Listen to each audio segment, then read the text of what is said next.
Nakiisa ang Naval Forces Southern Luzon sa pamamagitan ng Civil Military Operations Unit Southern Luzon at NIFSL Medical Dispensary sa isang serbisyong medikal na libreng tuli na pinangunahan ni S.K. Jose Año Nuevo, District Deputy ng Knights of Columbus na ginanap sa Barangay Hall, Rawis, Legazpi City nito lamang ikapito ng Honyo taong kasalukuyan.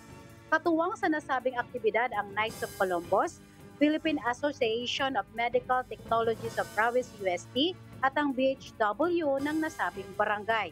Sa kabuuan, 65 kabataang benepisyaryo ang nabigyan ng libreng serbisyo.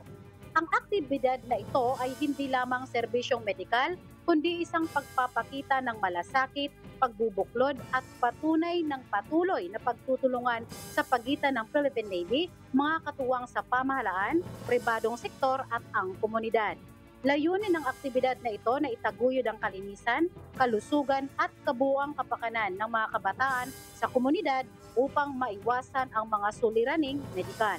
Sa pamamagitan ng ganitong mga inisyatibo, patuloy ang Philippine Navy sa pagtupad sa kanilang tungkulin hindi lamang sa pagtatanggol ng karagatan, kundi sa paglilingkod sa sambayanang Pilipino. Mula dito sa Legazpi City, Albay, ako si Seaman First Class Journalist Mylene M. Estaras, Philippine Navy, nag-uulat para sa Balitang Naporsol.